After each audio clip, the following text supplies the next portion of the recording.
Now, if you have been looking forwards to the scheduled live event with Dr. Stephen Seiler, the most downloaded guest of the Physical Performance Show to date, that was to take place on the Gold Coast at Bond University on the 18th of July 2020, then obviously the event has needed to be postponed. For those who have purchased tickets, many of you, we will be in touch around the postponement of the event, and we are still looking to get Stephen down all the way from his home in Norway as travel restrictions relating to the current worldwide pandemic are lifted.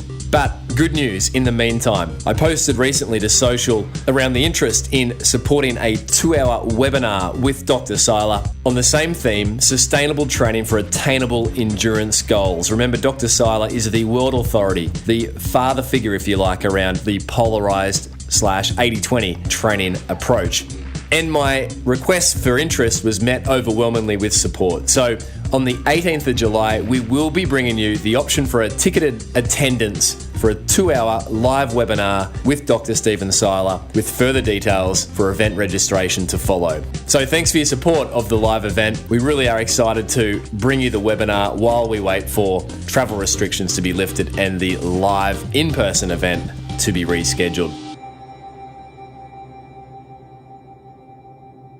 Nothing happens in a straight line. These are the words of today's featured performer, UK-based Olympic Triathlon Medalist, 2018 World Triathlon Series champion, Vicky Holland. Hi, I'm Vicky Holland. I am the Rio 2016 Olympic Triathlon bronze medalist and the 2018 World Triathlon champion. You're listening to the Physical Performance Show. Failure is not an option. I've had my ups and my downs.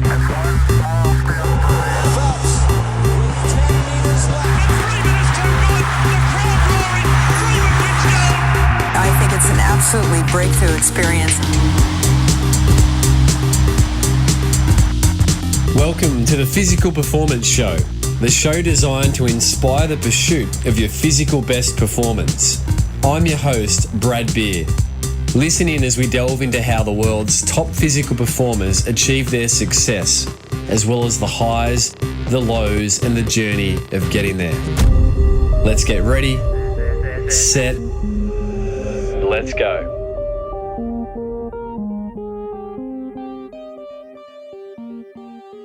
Welcome to the Physical Performance Show, brought to you by Pogo Physio's online physiotherapy consultations. I'm Brad Beer, sports physiotherapist and exercise scientist by trade and training, and founder of Pogo Physio. Each week, we'll aim to bring you the latest and greatest information and inspiration designed to help you perform at your physical best. Of course, we do this across a range of different episodes, including expert editions, featured performers, coaches' corners, and interest editions. And on today's episode, you are set for an absolute treat with 2018 World Triathlon Series champion Vicky Holland. In 2016, at the Rio Olympic Games, Vicky became the first British woman to ever win an Olympic Triathlon Medal when she secured the bronze medal in a sprint finish with her compatriot and fellow UK-based triathlete, Stanford. In addition to that, Vicky is a 3 times Commonwealth Games medalist and a member of the Bahrain Endurance 13 team. I caught up with Vicky just after she had taken out the World Triathlon Series World Cup Mooloolaba Triathlon win in fine form for what would have typically been the start of an Olympic year's campaign heading into Tokyo 2020. Of course, we all know that 2020 has shifted and changed, and at the time of recording, Vicky and her British triathlon teammates had returned to the UK, and Vicky, just like her teammates and all professional athletes, were adjusting to what seems to be the new norm for 2020. And on today's episode, Vicky shares, of course, the highs, the lows, and the many learnings, issues a fantastic physical challenge for the week, and survives a physical performance round. We explore Vicky being courted by the sport as a young and promising athlete, almost walking away from the sport on several occasions, overcoming a significant 17.5 centimetre calf fascial tear to get back to the top of the sport, Vicky's top 3 injury recovery tips, top 3 running tips, and Vicky shares around why strength and conditioning and gym work remains such a critical part of her athletic preparations. Vicky's a real character, and you're going to really enjoy Vicky's sharings. Here is Vicky Holland's highs, lows, and learnings.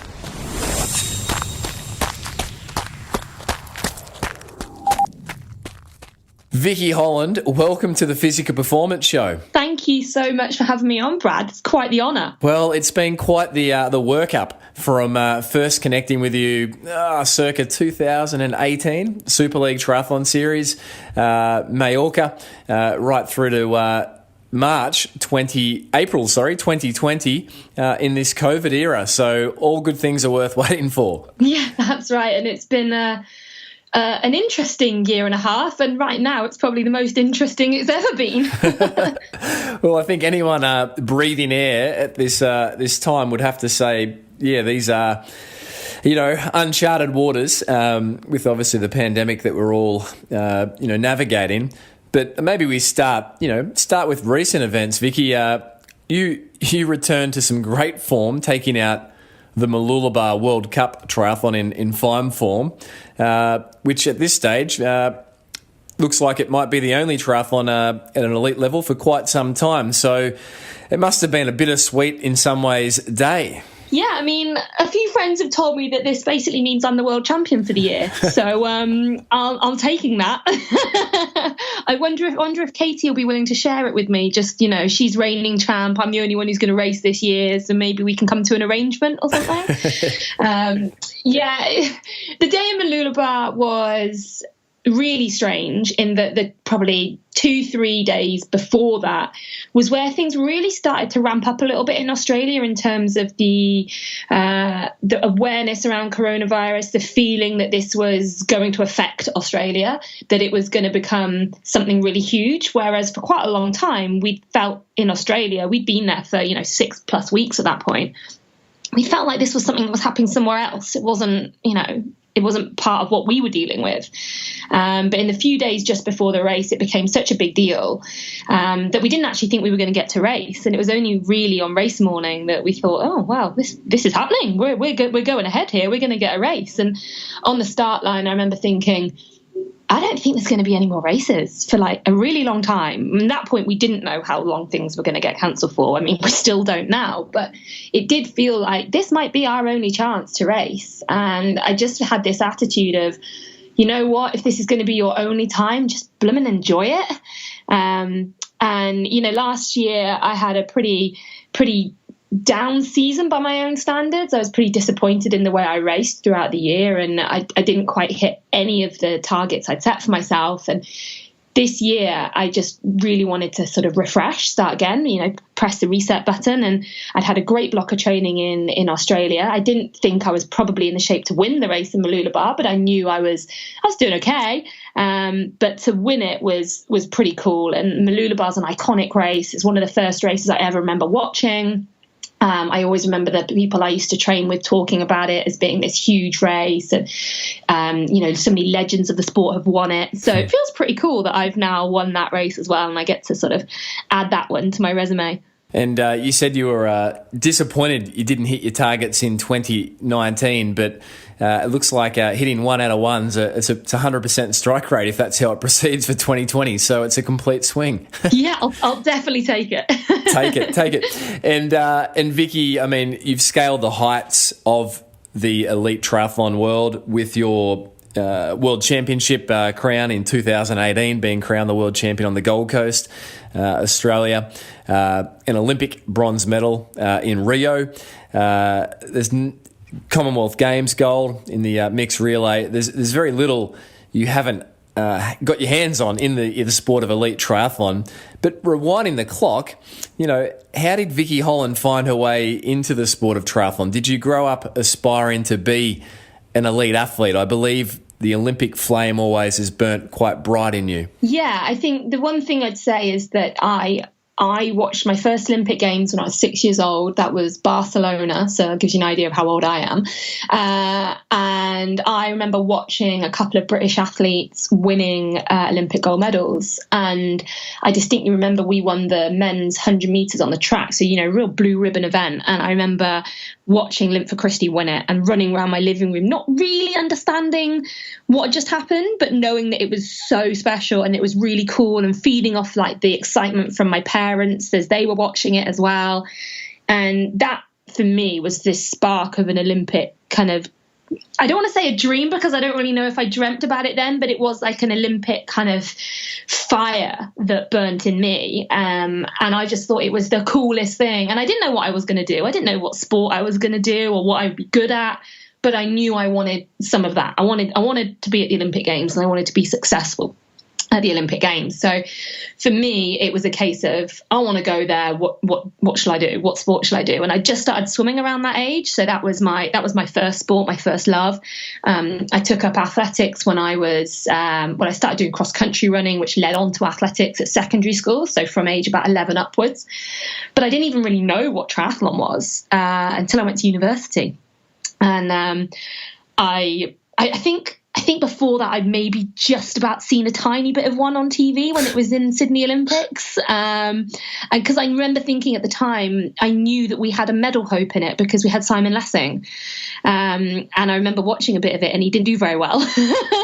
And then I just switched back off of triathlon again and went back into being athletics, swimming, went to university, and very quickly got sort of... I guess the right word would be scouted. They knew who I was. They knew that I had results in swimming. They knew I had results in athletics. And British Triathlon, their headquarters are at the university that I went to in Loughborough in the UK. And they sort of had to, I guess, court me for a little while to try and get me into triathlon. And at first I wasn't really that interested, but about 6 months into my time at university, I went on a training camp with the triathletes. And from that point on, I thought, yeah, this is pretty cool, actually. Like, I'll give this a go. So I only actually did my first triathlon when I was 19, which now that seems, I think, quite old to people now to be starting triathlon when you're 19. I only did about 2 races still as a junior. Whereas a lot of people now, they're starting triathlon at 8, 9, that's not abnormal. That's really cool. But it wasn't such a big sport when I was that age. So I was more into, I guess, the more mainstream sports of swimming and running. And I did everything else as well. Tennis, everything at school, hockey, netball, all of that. Any sport really, I would do it. But I guess, it took me a little bit longer than some people to find triathlon and find my biggest talent. And it's nice and interesting to hear that you were courted by the sport rather than you aspiring to the sport. So it's almost like you played hard to get, and then they found a good find. Well, that's it. I sort of thought triathlon was for people who couldn't swim, bike, or run fast enough. And I mean, I'll be honest, I think there's probably still some people who think that now. Yeah. But when I actually started, I realised actually how tricky it is to get all 3 right, to balance all 3, to train well for all 3, and then to put them together in a race. Like that actually is really hard work. And I don't always get it right even now. Yeah, it's so interesting. I think the perception has shifted, and, part of your British triathlon heritage, I think, has really been responsible for it with, in my mind, the Brownlee brothers, who really, from a male racing perspective, shifted it up a notch and really caught the attention of, I think, the wider running community with their performances in London, of which you were there with your teammate Helen Jenkins. Yeah, that's right. So I was obviously part of the same Olympic team as Alistair and Johnny, and they had been going about changing the sport, especially Alistair, really just because he came onto the scene earlier. Since 2009, that's where he sort of burst on and won every race he did that year and won the world title. And the way that he sort of dominated the sport, and then Johnny came along and was equally as impressive over the next few years, meant that they went into London with this huge weight of expectation on their shoulders. But they delivered. And I actually did my first ever bit of commentary at the Olympic Games men's race. So that was something that just came up 48 hours before the race. We'd raced 3 days before. And I got a message from one of the communications people at British Triathlon saying, the BBC want to know if there's anybody who would be interested from your team in doing a bit of co-commentating for the men's Olympic triathlon. And they'd contacted me thinking, Vicky talks a lot. Maybe she'll enjoy it. Maybe she could have a go at this. And I thought, God, yeah, that would be cool. So I actually got to watch and sort of call, if you like, Alistair and Johnny's performance at the Olympic Games from the commentary box, which is just up directly above the finish line. It was incredible, really. I mean, we'd never won an Olympic medal in triathlon until that point, and then we won 2. The way Alistair raced that day was to my mind, one of the best, if not the best triathlon performance of all time. He was on another planet that day. And yeah, that moment has exponentially increased, firstly, our participation in the UK in triathlon, how big a sport it is, how well known it is. And yeah, that's the other thing. Probably the second point is how much media coverage we get, how well known triathletes are in the UK. I mean, we're by no means superstars. Alistair and Johnny might be, but we're a sport that is now known and is taken pretty seriously, and that has really come off the back of 2012, and it's been helped by other athletes doing really well, but they started it. Looking at the performances of British triathlon since 2012, it's, you male and female athletes, you're always there. Come the big game days, you can almost be assured that British triathlon will be featuring, and so it's a real. It's an excellent organisation. There's seemingly no stone unturned. Yeah, I think it's something that's changed since, while I've been involved. I've been doing triathlon for 15 years now. And when I first started, the organisation then compared to now is completely unrecognisable. And there's one or two people who've been there very nearly as long as me. Ben Bright, our head coach, he started at British Triathlon about 3 months after I went to Loughborough University. So at that point, I was still kind of not really into triathlon, but sort of just starting. And he actually came to Loughborough as the assistant coach there. And he is now our head coach. And so he's been involved nearly that entire time, a small break in the middle. And he's someone who I think we're incredibly lucky to have. And he has an unbelievable sort of encyclopedic knowledge of triathlon. Firstly, the sport and how it's evolved, but also tactically, I think he's brilliant.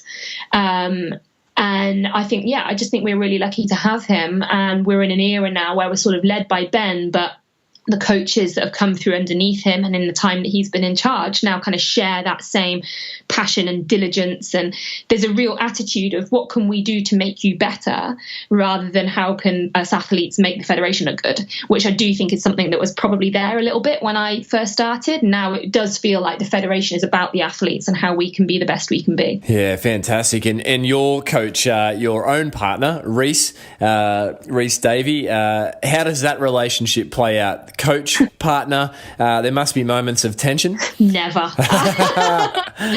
Good answer. I think, no, I think Rhys gets it, and he was an athlete. When we first met, he was an athlete at the time, and then he became my coach probably only about a year or so after we started dating, and he initially just took on sort of looking after my bike program, and that was in the build up to Rio, because I knew that my cycling, and especially with regard to the power required and the specifics required for hill climbing, wasn't my strength. And I knew that Rio was going to be this insane course. And at that point, I was ranked like 4th Brit. So I wasn't even going to get in the team, let alone do well at the Olympic Games. So I asked Rhys to help me. He was at the time training full-time with Alistair and Johnny. I wasn't going to ask Alistair and Johnny to coach me because, firstly, I don't want to be killed with what they might suggest. But also, I didn't think that would have been fair. They've got their own stuff going on. And whereas Rhys was a bit more, he was already my boyfriend and he knew enough and always wanted to go into coaching eventually. So I was kind of like his first little project. So he was really my bike coach in the build up to Rio, with a handle on a lot of the other stuff, on more day-to-day management stuff. And then post Rio 2016, he's been fully in charge of everything on a day-to-day. That's not to say that I am always the easiest person to be fully in charge of. I have my opinions, and because it's Rhys, probably more so than if it was anyone else, I'll let him know. But I do also believe that there's no one who knows me better. So because there's no one who knows me better, and there's no one who's more invested in me in a personal level, he will do absolutely the best thing for me whenever he possibly can. So there's a real trust element there. So every now and again there'll be a bust up, there'll be an argument, there'll be I don't think this is right, why am I doing this, or I'm so tired, why are you not listening to me, or any of that kind of stuff. Actually, I think on the whole, we've got a really good balance with it. And we, sometimes it feels like right now, no, we're not boyfriend, girlfriend. We are athlete coach right now. Put that to the side. But equally, we'll sit on the sofa with a dog in the evening and we're partners. So we've got quite a nice balance, I think, and it works. It's so interesting. You talk about the importance of trust. It really is the currency of any relationship. And then I recall hearing someone say that conflict is the price of a good relationship. So, the relationships that are the deepest are the ones that get pushed the hardest. Brilliant. Vicky, you've scaled the highs of being the first British woman to ever win a triathlon Olympic medal with the bronze in Rio. What's been the darkest day juxtaposed to that in your career? What's been Vicky Holland's darkest day in your career? I mean, it's been a relatively long career now. I think if I may possibly choose a couple, I very, very nearly gave it all up when I was 23. So I'd never raced as a senior for Great Britain. I'd been to one World Juniors. It was about my third ever race.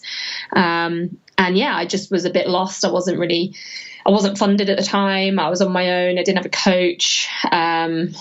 And I was just going backwards, and I very, very nearly quit. And I think it was when I used to live in Wales, and I went and sat on a beach and thought long and hard about whether I wanted to do this anymore and whether I really should just think about getting a job. I was 1 year out of university and decided to give it a go, and it wasn't going very well. And I did some real soul searching that day, but in the end, I decided I'd carry on for the rest of that season. It was about May at this point, and I decided I'd carry on for the rest of the season. And if it didn't turn around, then I'd probably look at getting a job and moving on. And about 6 weeks later, I ended up joining Darren Smith's training group, moving to Switzerland 2 days later, and my career went, skyrocketed. I never looked back from that day. So that was a real kind of turning point. I could have walked away, and I decided that I'd give it one last shot, and an opportunity came my way that I absolutely grabbed with both hands, and my career went to where it got to eventually now. So that was probably one point. And I'd say another one would have to be in 2017. So I had come off the back of Rio, winning that Olympic medal, so many of my childhood dreams fulfilled, and full of a feeling of positivity about where I could go next, that I hadn't yet reached my ceiling and that there was so much more to come. And at the start of 2017, I had a bit of a calf niggle, just a very, very minor tear that didn't sort of heal very well. It took way longer than everyone sort of suggested it was going to take. But eventually did get back into some running just in time to go out to Asia to do a couple of races. Got to China for the first race, got off the plane and I couldn't walk, which was completely bizarre because I'd not had a symptom when I got on the plane. And I ended up sort of struggling through for about 10 days. I had to pull out of the race in China, didn't start that race in the end. It was decided by our physio team, they thought it was more likely a fascial injury in my calf than a muscular one, which originally is what it had been diagnosed as back in the January of that year. And I got myself to the start line of the next race, so 10 days later in Japan, thinking that, I'm probably not going to run very well. I've not really ran in the last couple of weeks, but everyone thinks this is fascial, that it's not really a big deal, that it might hurt, but actually it's not going to do me any damage. Just wanted to get through the race. I'd had a bit of, rotten trip to Asia and thought, I've come here to race, let's just race. And I raced. I actually came fifth, which was a miracle. And that race itself qualified me for the Commonwealth Games. However, in the process, I managed to tear the fascia away from the muscle. I had a fascial detachment, 17.5 centimeters down between my soleus and gastroc. So that injury actually put me out from that point, which was middle of May, until I didn't race again that year. I raced the next February, I think was the first race I did. And I didn't run for 4 months, I think. And there's nothing you can do. You just wait for it to seal itself back up again like a zip, as you'll probably know, I'm sure. That was probably the worst injury that I've had to deal with, just in terms of I was in such a good place coming off 2016 and full of hope and, you know, positivity. And I really wanted to race well that season. I had new sponsors off the back of the Olympic Games. And then this awful trip to Asia left me with this injury, which meant I just couldn't race at all. And in amongst all of that, myself and Reese had taken the decision to move away from Leeds. We'd been living in Leeds before, up until the Olympic Games, and then we moved to Bath, which is about 4 hours south of Leeds and is somewhere that regionally we're both from. Both our families are nearer in the area. So we moved down here, but we didn't know that many people and felt a bit isolated. So I moved away from all my friends and had a horror injury. So that was pretty crap. So there's some real lows and, you know, the highs, the lows. It's such the athlete and life journey, really. But just curious, you know, you sat on the beach that day doing some soul searching, as you said there, Vicky. What was it that kept you going? And I'm curious, what did you study at university? Was it the Olympic flame that was flickering that was driving you to that? And what was the alternative career that you'd studied? So when I was at university, I actually studied human biology. And the reason I did that was because I actually always wanted to be a physio. And but I also really wanted to go to Loughborough Uni because it is sort of the biggest sports university in the UK. It's really synonymous with sport in the UK, and I desperately wanted to go there. So I had to have a course that I could do at Loughborough, and Loughborough didn't do physiotherapy. So I decided to do human biology as an area that I was really interested in, with the idea that at some point I could convert that into a physio degree by doing another couple of years at university post-graduating my first degree. So that was kind of my backup plan, if you like, was that I was going to go into physiotherapy. I would apply to universities again and sort of, start again. When I was considering my life and my choices and whether I was really good enough, I think that is actually what it was that kept me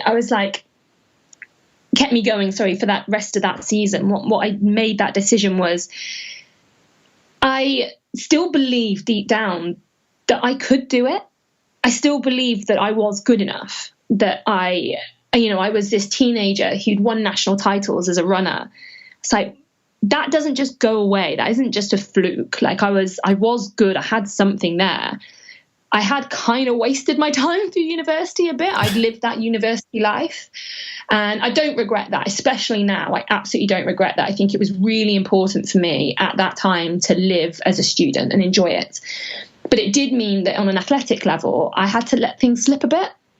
And it was just this first year out of uni that I just needed to kind of figure it out again, work out how to balance my time, how to be independent, how to, where do you find that motivation from to do stuff on your own, all those kind of things. I was just kind of learning the ropes a bit. And I think on top of that, it was compounded by the fact I hadn't been very well in the build up to that moment. So my racing had been off, and there was just a few things. And I think after sitting on a beach and kind of soul searching for a while, I went, well, Vicky, you're always going to regret it if you don't give it one more go. And you know that you've got something in you. Like you're not, all these people who've kind of tried to bring you into one sport or another over the years, like they've seen something in you as well. It can't all be lies. There's that courting theme again. You remembered that you were courted. You didn't chase it down; it chased you down. So, and it married up with that ambition you had from being a young girl watching the Barcelona Olympics. Absolutely brilliant, Vicky. The other low point you mentioned there was obviously that significant injury, and I don't think anyone could not comprehend that 17.5 centimetres is a significant distance or length for that's quite a distance to have such a significant calf, if you like, injury there.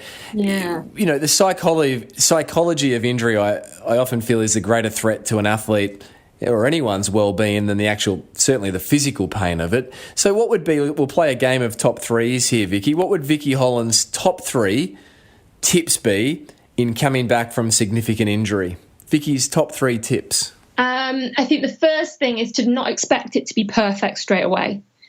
You're definitely still going to have some residual pain or just some awareness in an area, and that's okay. You're going to be hyper aware of something for a little while, and that's okay to know that that's expected, and that's okay. The second thing is to be communicating with the team around you, whoever that is, all the time, because they're going to be the ones who'll be able to reinforce to you that, yes, this is an acceptable level of discomfort, this is to be expected. Or conversely, they could turn around and say, actually, this is probably a little bit more than we expect, so we're going to back it off, and you're going to have another couple of days off it, or maybe we need to send you for a repeat scan, that sort of kind of thing. And then the third one, I think, is to have goals, but also, this is probably sounds conflicting, have little goals set, but also be willing to adapt them. You've got to be so adaptable coming back from an injury, because nothing happens in a straight line.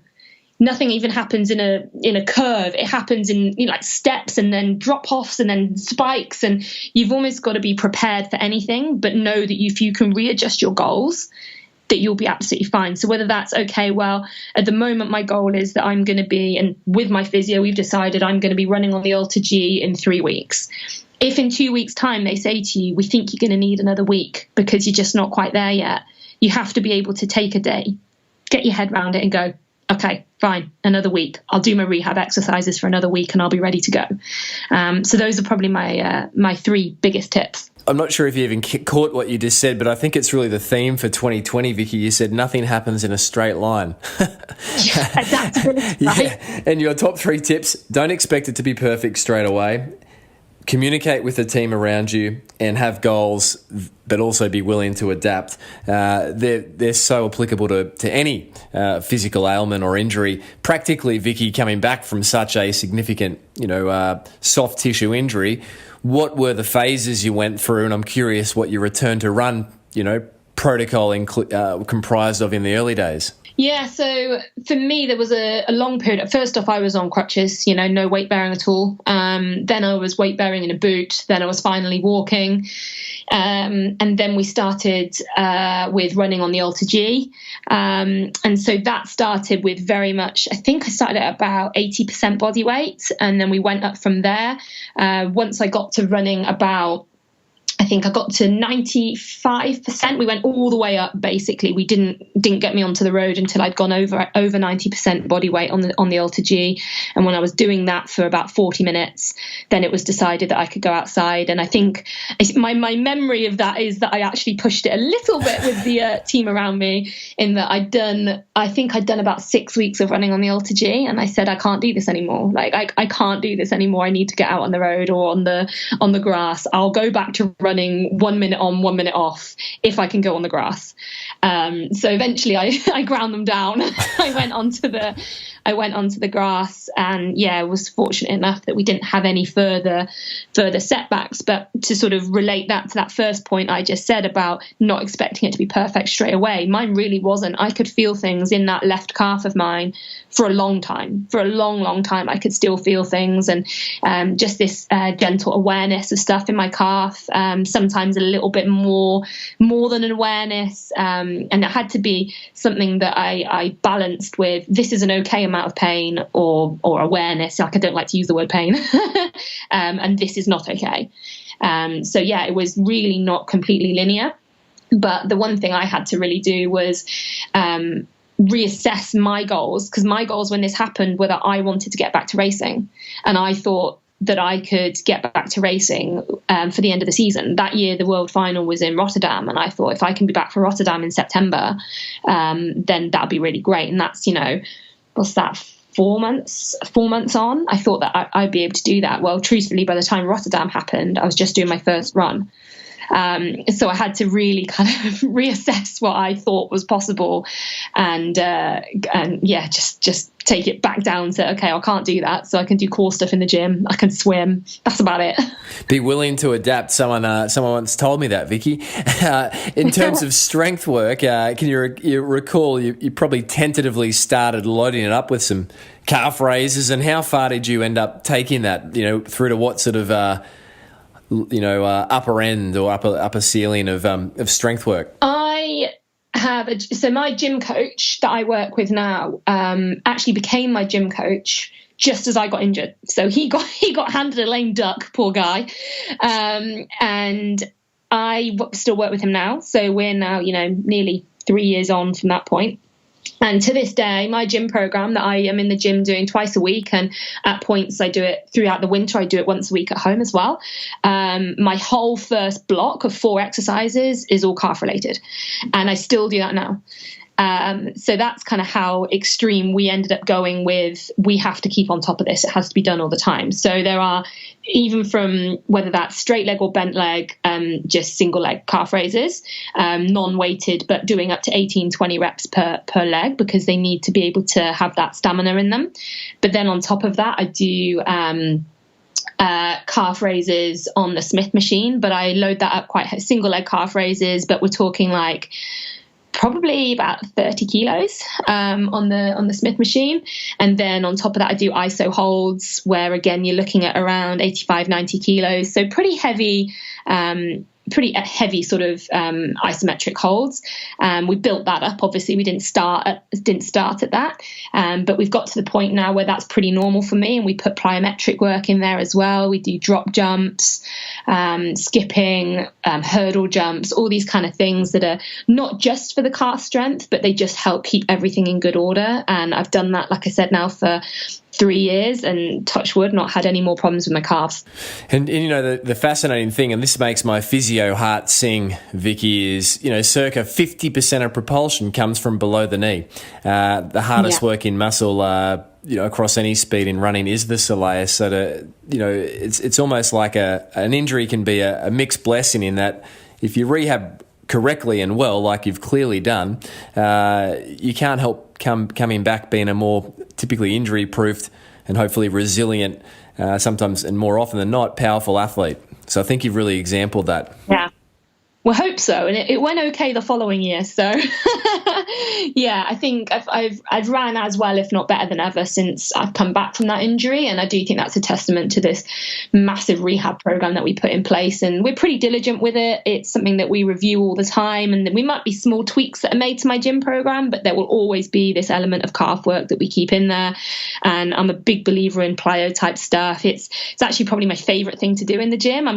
For an endurance athlete, I've got quite a lot of spring and bounce, and I quite like doing those exercises in the gym. They just make me feel good. And looking at how you move running, you're certainly a real 4-foot athlete, aren't you? You're up on your toes, and so that I can see you springing around in the gym. Yeah, that's it. I mean, it's absolutely what you just said. You can see it in the way I run. I am someone who I don't have a particularly long contact time on the floor. So for an endurance athlete, I guess it's especially a triathlete who's often got heavy legs off the bike, it's quite unusual. But if I can find my spring in a race, then I'm usually going to be one to watch. If I can find my spring in a race, I'm going to be one to watch. I'm going to put that alongside nothing happens in a straight line, Vicky. Vicky, before we jump into a performance round, just a few things I think would be really great to touch on. You said something fascinating. You don't like to use the word pain. Was that in the context of injury rehabilitation, or is that something across your whole paradigm and mindset around training and racing? Well, when I used it specifically in that context a minute ago, I was talking about, rehab, and that, when you're rehabilitating from an injury, it's really important to know whether that is pain or if that is a discomfort or whether it's an awareness. I think that is very important to have that kind of the distinction between the two. But, now you've actually said that, it did get me thinking about it. And I don't actually think I use the word pain very much in terms of training in general. I might use it more to do with racing, because I do believe racing is pretty painful at times. But I think a lot of training, especially triathlon training, is being comfortable with being uncomfortable. And so I think the word uncomfortable is probably better than painful for a lot of the training sessions that we do. And it's just, that is what being a full-time athlete, professional athlete, an elite athlete, if you like, is just being really good at dealing with discomfort. Particularly the sport of triathlon, being really good at dealing with discomfort. And Vicky, you've been a coveted member of the Bahrain Endurance 13 team, taking out the world title in 2018 in style on the Gold Coast. obviously you missed the Com Games. In 2019, my correction, Vicky, and then missing the Com Games in 2018 because of that injury. But your time with Bahrain Endurance looks like it's been really worthwhile, and also you've enjoyed, I guess, some fun experiences along the way. Just to hop in and correct, I was in Commonwealth Games in 2018 because I just got myself back there. So I'd missed all of 2017 with that injury, and then did my first racing from sort of February onwards of 2018. So I was in Gold Coast. I came fourth, lost a sprint finish to my now training partner Joe Brown, and but did come second with the relay. So I did come home with some hardware in my suitcase. So that was, the silver lining, literally the silver lining. Well, and then it was the 2018 world title. I'm so sorry, I've got my dates mixed up. I'll blame it on the coronavirus stress. Yeah. 2018 was such a strange year because it had all been about the Commonwealth Games for me, and I really wanted that had been my focus. That had been what I'd used at the darker times of my injury in 2017, knowing that the one race I'd done that year, I'd achieved my qualification criteria to go to Gold Coast Com Games. So I was like, well, at least I know I'm going to Commonwealth Games next year, and that's my target. I've got to be ready for April next year.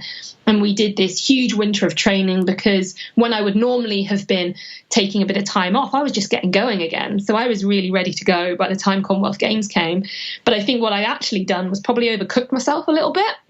And I just didn't quite have the sharpness on the day. But what that in turn did meant that I just had this huge base ready to go for the whole season. And the rest of the year was a bit of a free-for-all. I wasn't sort of thinking, I'm going to have this great season. I'm going to get back on all these World Series podiums. I'm going to win races. I'm going to be the world champion. Like, that was just so far from my mind. And I just started rolling these results together. It just kind of happened. And then I ended up in Gold Coast fighting for the world title, and it went my way. So 2018 was a crazy year, but off the back of it, I did get renewed sponsor contracts, and one of the big ones that came to me was Bahrain Endurance, and it was something that I kind of thought about, and I went, you know what, I want to know more. I want to know what these guys do in Bahrain, and I'd heard that they have a really big impact in people's health and lifestyle over there. So I thought, I want to see for myself. And now I have been to Bahrain. I went there in December of 2019 for the 70.3 Middle East, and I saw firsthand the effect that Bahrain Endurance has had on schools, on the children, on women, how active as a nation they are. Some of the team members who've been there longer and staff members who've been there the whole time were telling me that the change that they've seen in people and how healthy and active they are in just the few years that Bahrain Endurance has been running is incredible. And I think, there's a lot of controversy around a team like that, but at the same time, my participation in that team is hopefully trying to do something good for people in Bahrain, and for to go there and see that actually there is positive things happening, and that people are enthusiastic about triathlon. Everyone knows what triathlon is in Bahrain. Everyone's done one or knows someone who's done one. The kids love it. The people just are so interactive with triathlon that I just think it's got to be a good thing. And that was a really cool experience for me, really going there and being a part of it. And Vicky, for those that aren't aware of the team, or outside of the sport of triathlon, could you just do a little paint a picture of what the Bahrain Endurance 13 team is, and what it, you just mentioned some of the great outworkings of it, but what it stands for? Yeah. So Bahrain Endurance was set up, I think, around 2015, and it was set up by Sheikh Nasser of Bahrain himself, and he has a team of 13 athletes. Originally, they were all long course Ironman or half Ironman athletes. Now there's a few of us who are more Olympic distance athletes in the team as well. So we all come from different nations, and basically all of us have pretty much won something pretty big.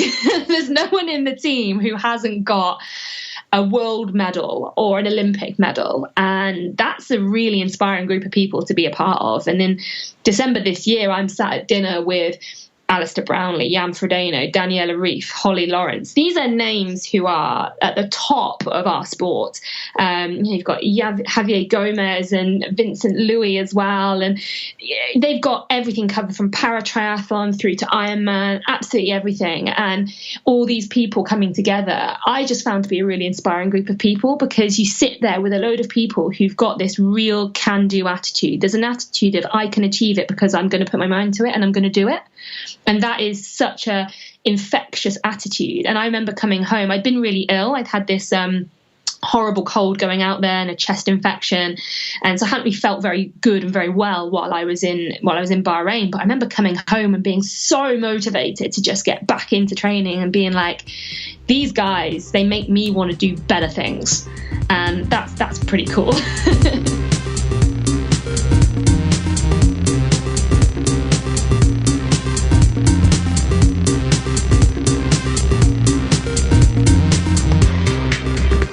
You're listening to Vicky Holland, World Triathlon Series 2018 champion, Olympic bronze medalist, sharing around her career highs, lows, and many learnings. Support for today's show comes from Pogo Physio's online consultations. If you are a runner or triathlete frustrated by injury, it's never been easier to address or get on top of such an injury. Of course, in addition to face-to-face consultations from our Gold Coast-based physiotherapy practice, we also offer very popular online telehealth consultations. When it comes to running-related injuries, online consultations are remarkably effective for an accurate diagnosis and prescribing the key strength and conditioning work from our app that you need to get back to your physical best and across your physio finish line. To find out more, jump over to pogophysio.com.au/telehealth. For now, let's jump back with Vicky Holland on this featured performer episode.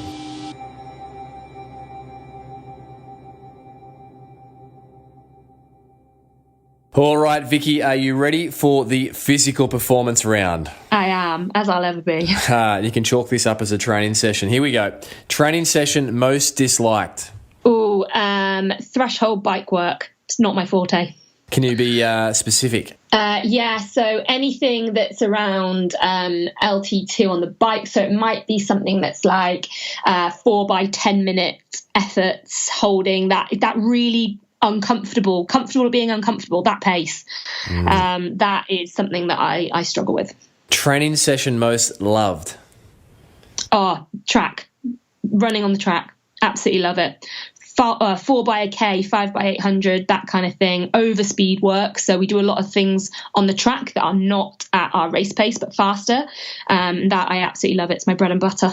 And it's interesting speaking to other athletes, British triathletes and other nationalities. Some elite triathletes just don't like the track or just do their speed work off the track. Yeah. So, but for you, it's a big part of your training block, yeah? Yeah, I love it. I was a track runner. My thing was 1500 when I was a teenager. So I used to love the track sessions. And for me, Reese keeps me off the track for a lot of the year. I think he knows that running being my most natural of the three sports isn't one that I need to do a huge amount of all year round. So we only tend to bring in higher volumes and real intensity into my running when we get closer to the big races. But when I am allowed back on the track, it's always a pretty cool moment for me. Yeah, wow. And you mentioned higher volumes. Just a quick side note, what sort of volume might you get up to in your peak running mileage, Vicky? Probably not that high compared to a lot of full-time runners, but I go to about 85k. And at the moment, for comparison, in the build-up to Mooloolaba, I was probably only at just over 50. Probably got quite a long way to go, and I was only doing one quality run a week, whereas that will go to 2. Yeah, so watch this space. Vicky, favourite pre-race meal? Pizza. Gotta be a pizza.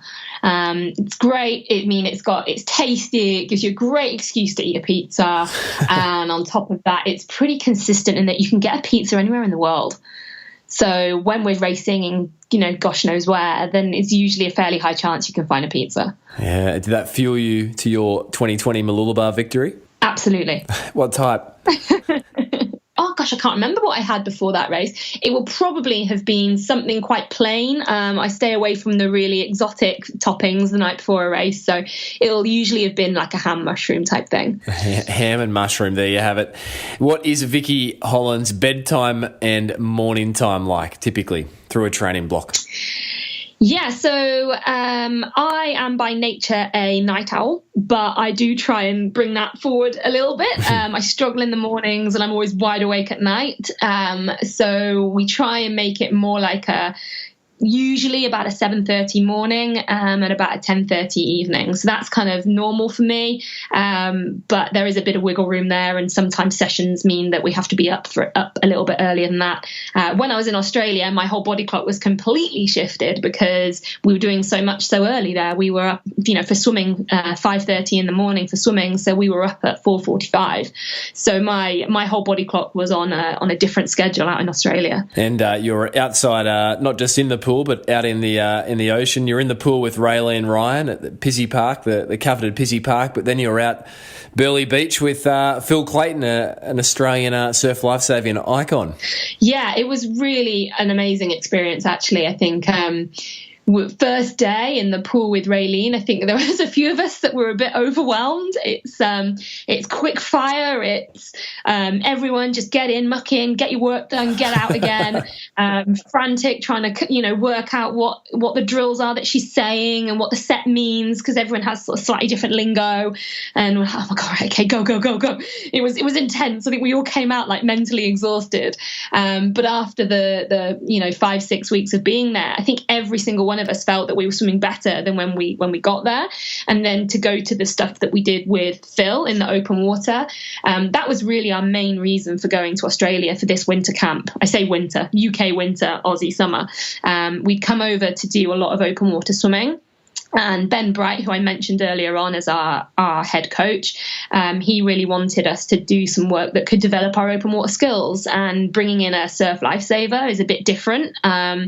But we just, that was Ben's decision. And honestly, we absolutely loved it. Phil's such a great guy, amazing character, absolutely loves what he does. His passion for it is just evident every single day, above and beyond in every single session. We probably ran over in every session just because no one wanted to get out of the water, especially Phil. But yeah, that kind of positivity that he kind of radiates, again, infectious, just made us all really want to be in the sea the whole time. And yeah, I definitely think we came out of it with some new skills. And certainly helped when you got to race in Mooloolaba as opposed to Abu Dhabi for round one, right? Yeah, absolutely. Although we were all a little bit disappointed that the swim got moved around the bay because there was a warning of a typhoon. So they were worried that the waves would be so big on Mooloolaba Beach that we wouldn't really be able to swim in it. So they moved it around the cove to just be in a protected area. So we were a little bit disappointed about that because we were sort of looking forward to getting in the big surf and seeing how we went. But what was really interesting was there was a few girls, especially some of the younger people in the team, the ones who were 20, 21, just at the start of their careers, who weren't comfortable or confident doing a lot of the skills that we did when we first got to Australia at the end of January. But then by the time we raced in mid-March, they're absolutely loving it. And all four of us who ended up racing on the day came out the water together in a little bundle. So we were about 4th, 5th, 6th and 7th out the water out of, 55 people. And I just thought that was really cool and a real testament to the work that we'd done both in the pool with Raylene, but also in the open water with Phil. Yeah, isn't that a great example? Input typically will equal output. Vicky, who's the athlete you most admire and why?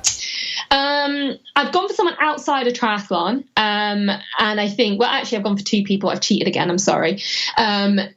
Steve Redgrave, who, for those who don't know, is a British rower, and he won 5 Olympic gold medals at 5 consecutive Olympic Games, which I just think is the most, when you think of that time span, that's unbelievable achievement. So he's sort of regarded really in the UK as one of our best ever, if not our best ever Olympian. And then the other one who I think for more how they carry themselves, how they deal with pressure, is a heptathlete who won Olympic gold in London called Jessica Ennis-Hill. And she was the favourite by far for London 2012, but was also the poster girl. So she was the poster girl for home Olympic Games in the same way as Kathy Freeman was in Sydney in 2000. She wore the expectation of the country on her shoulders, and she delivered impeccably and won the Olympic gold in London. And then on top of that, she went away and had a child, came back and backed it up with a silver in Rio. And I think that's super special to be able to do that. Yeah, two incredible athletes. Toughest competitor you've ever raced against? Who and why? Oh God, there's so many. I think, going back a little bit now, the person who I always used to think of as being like absolutely tough as nails was Lisa Norden. I used to train with her when I was in Darren Smith's group, going back to sort of 2009, 10, 11 kind of era, and just absolutely tough as nails. I mean, I trained with her, so I saw it every day, and that she could dig really deep in a training session or in racing. And yeah, I always used to think she had something special. Lisa Norden. Vicky, is there a mantra you use when you race or you train? I think that is something that's probably changed over the years. I think things that I used to think and that used to get me going for training are different to now. And for me now, I always tell myself I've got to enjoy the journey, because I am, closer to the end of my career than I am to the beginning. I know I'm not going to do this forever. And I just think if I'm not enjoying this now, why on earth am I doing it? Especially when you look at the fact that I've got a few titles now. I've got some medals and things. So why am I still doing this if I'm not enjoying it? So I try to remind myself, even in the depths of discomfort, again, not pain, that I've got to enjoy it. Yeah, powerful. Vicky, your best recovery tip, what is it? Sleep. Anytime, sleep.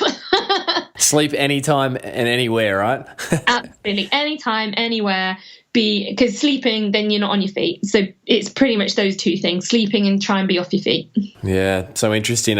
Prior featured performer, Zane Robertson, New Zealand runner, he made a very interesting distinction. And he said, your body can tell when you're truly resting when you're asleep versus watching Netflix on the couch. I thought that was quite powerful. Yeah, I think that's absolutely fair. And I think you've got to know, or you've got to allow your brain as much as your body to switch off, because your brain is a hugely powerful resource for regenerating your whole body. And if it's not properly switched off, how are you expecting it to regenerate you? Yeah, it seems so commonsensical, yet sometimes that's the biggest barrier to adopting something that's so freely available. Vicky, one word to describe your racing style.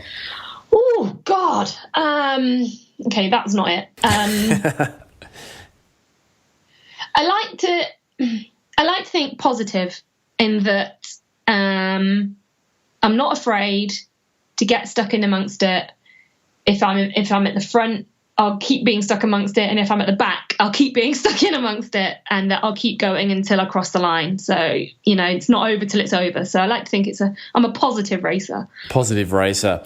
Is there an example though, actually, on that where you've stayed positive and it surprised you with the outcome in a race? Yeah, there's probably a couple. I think a big one for me, even the Rio Olympics. I wasn't actually very well the day of the Rio Olympics. I'd had a stomach bug, woke up at 4 a.m. in the morning and rushed to the toilet. So that was fun.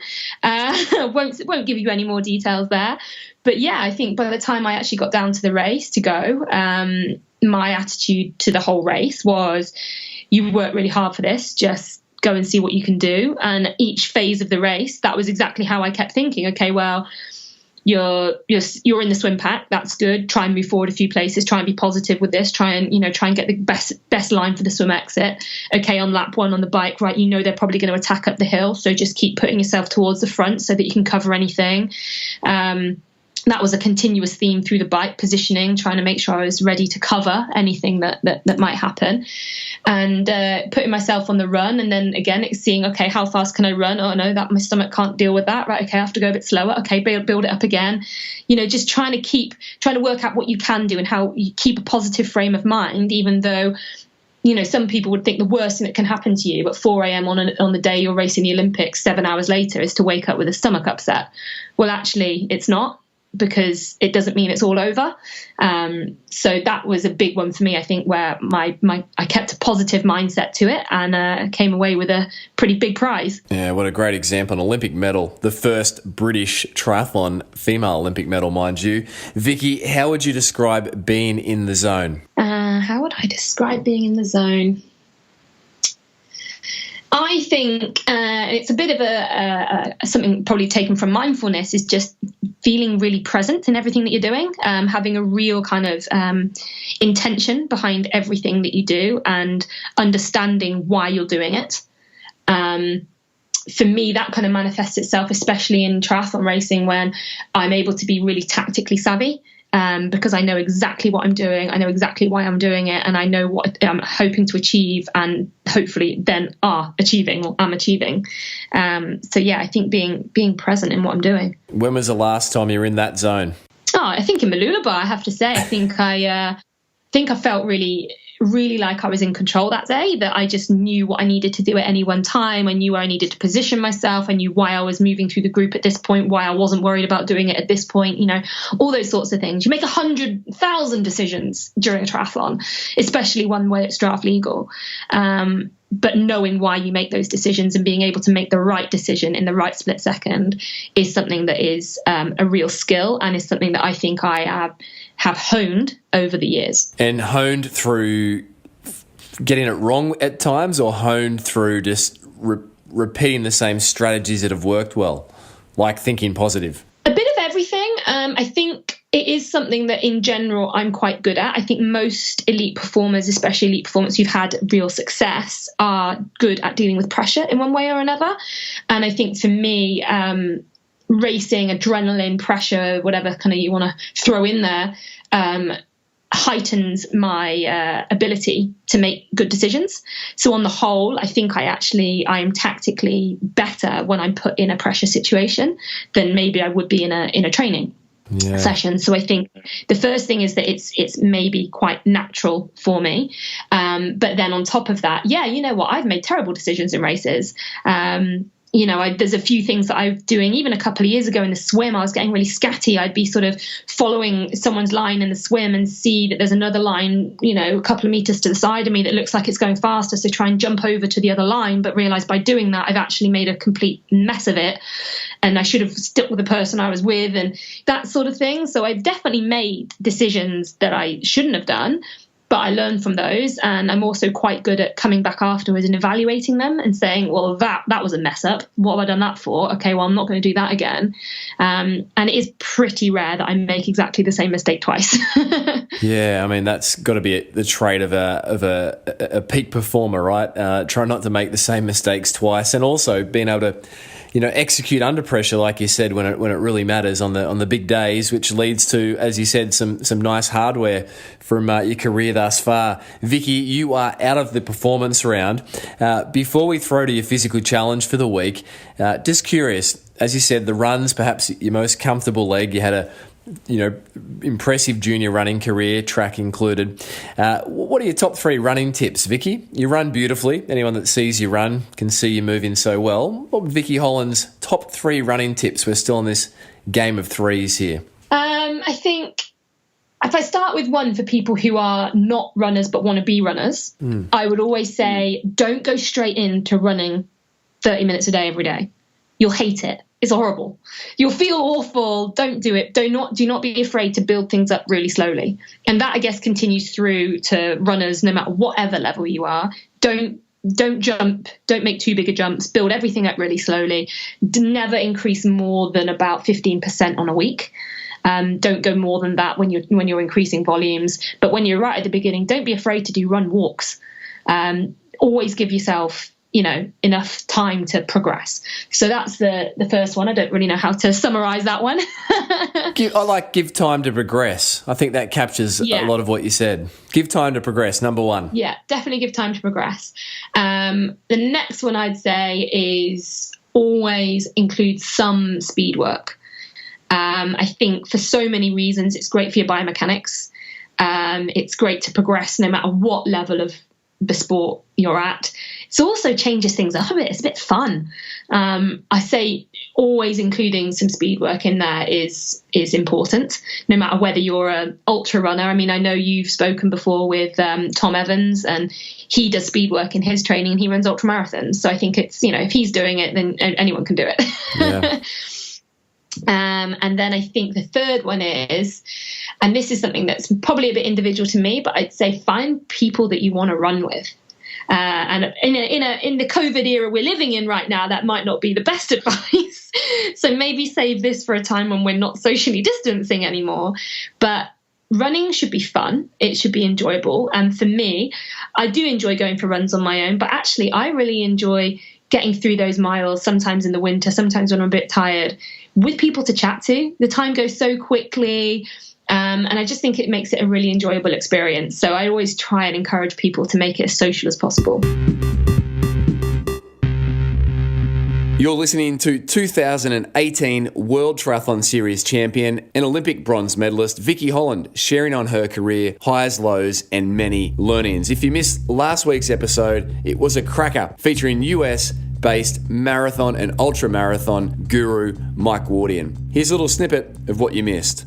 Be relentless to me means don't let circumstance, decisions, good or poor, get in the way of what you're trying to achieve. So there's so many things that come up over the course of a day or a course of your life that are going to be things that are in the path of what you want to do. And you may need to address them, and that's fine. But don't lose sight of what you want to do and continue to stay focused. So be dogged, be driven, be committed to achieving what you're trying to set out to do. To tune into the full episode, be sure to jump over to wherever it is that you enjoy the Physical Performance Show from and enjoy not only Mike's episode, but the archives dating right back to episode 1 featuring Ironman surf lifesaving champion Ali Day. For now, let's jump back with Vicky Holland on this Featured Performer episode.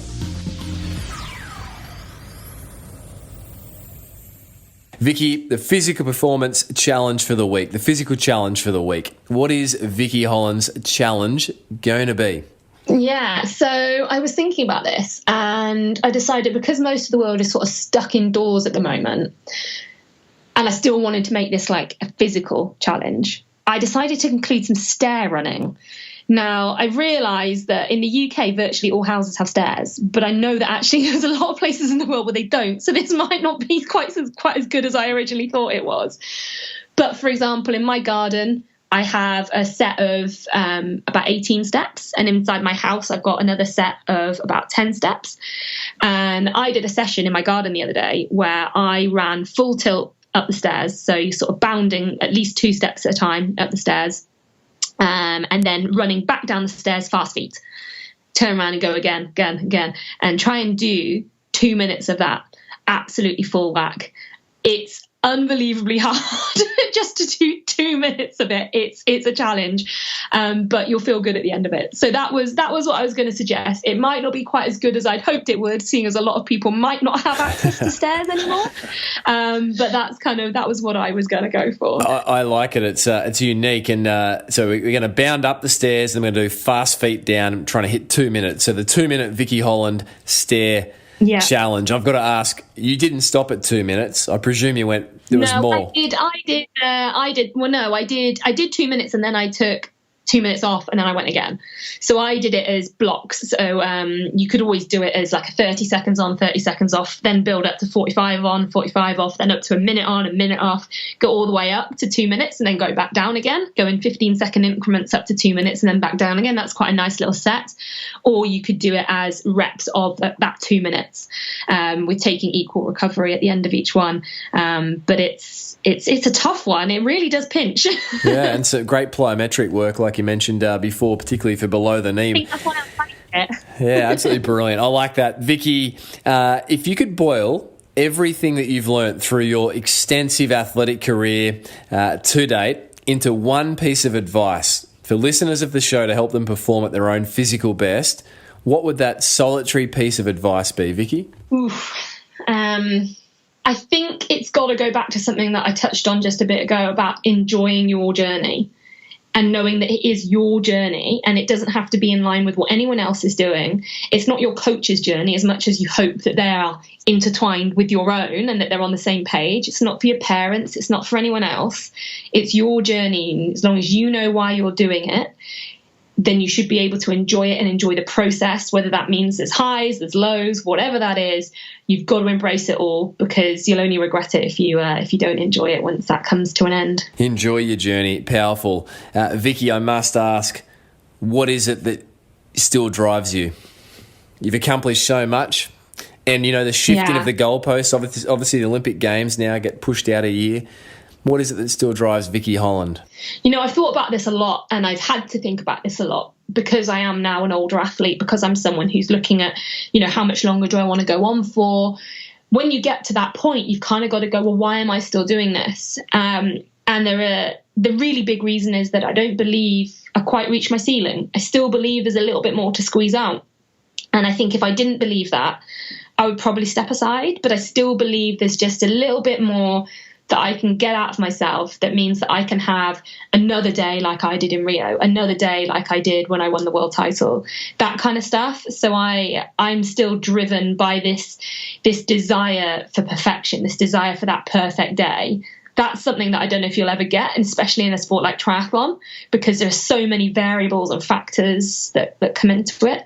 But the desire to achieve that perfect race where you come out and go, I did everything amazingly. I made every tactical decision. I executed everything, and I've come out with this. That's as best as I could be. So it's that feeling of reaching your physical ceiling whilst being tactically perfect, everything falling in your favor. And yeah, I'm after that. I'm searching for it. And, the fact that you're still searching for it, suggests that you feel it's attainable, that perfect day. I mean, I think reaching my ceiling is attainable. I think having the very, very near perfect day might be attainable, but I'm not sure if you can quite ever get everything perfect. But hey, I'll keep updating you. I'll let you know. Well, and on that, where can we follow your journey, Vicky, through 2020 and beyond? Yeah, that's right. So through 2020 and into next year, hopefully that I'll still be racing. You can find me obviously on all the social channels. My handle is Vix, VIX Holland, on both Twitter and Instagram. I've got an athlete page, just Vicky Holland, on Facebook. I confess I don't update that as much as I should do. So you can find me on those channels and hopefully watch me on Triathlon Live, even on the Super League account as we go through the later stages of 2020 and into 2021. Brilliant. And finally, Vicky, finish the sentence. The most important thing in life is? Family. So that might have been a bit cheesy, but I think it just is. It just is. Well, it's nothing like an acid test like the worldwide COVID pandemic to sort of reflect on. Yeah, maybe to come to me on another time, I might have said something different, but no, on the spur of that moment, I stick by it, family. No, absolutely brilliant and beautiful. Vicky Holland, thank you for your contribution. Thank you so much for having me.